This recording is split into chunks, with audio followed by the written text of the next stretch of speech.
How did the first people get to the Americas? If you're rethinking of a single group of brave hunters crossing a land bridge from Siberia to Alaska, well, that's only part of the story. The real story is much more complex and way more interesting. For a long time, we pictured this one big migration event. But recent discoveries in genetics, archaeology, and linguistics are completely rewriting that old narrative. It turns out, the peopling of the Americas wasn't a one-done deal. It was a long, drawn-out process, with multiple waves of people arriving over thousands of years. Imagine the Bering Land Bridge, or It wasn't just a narrow, icy corridor. It was a vast, habitable subcontinent about twice the size of Texas.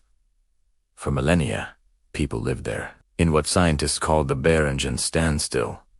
They were genetically isolated, developing unique traits before ever setting foot in what we now call Alaska. Think of it as a long layover, a multi-thousand-year pit stop. From this Beringen homeland, it wasn't just one group that moved south. Genetic evidence points to at least 3 major streams of migration. The first and largest group gave rise to the vast majority of indigenous peoples throughout North and South America, but they weren't alone.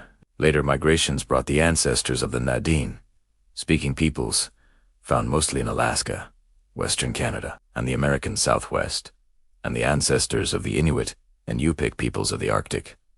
And the timing, it's all over the map, literally. While the ice-free corridor opening around 13,000 years ago was once seen as the only route, we now have evidence of people in South America, like at the Monte Verde site in Chile, that are over 14,500 years old. This suggests some groups might have traveled down the Pacific coast by boat, island hopping and following rich marine resources long before the inland route was even passable. So, instead of one single story, we have many, a saga of different peoples, taking different routes at different times, all contributing to the incredible diversity of the first Americans. It's a reminder that human history is rarely simple, but always fascinating. Thanks for watching, and if you enjoyed this, make sure to like and subscribe for more deep dives into our shared past.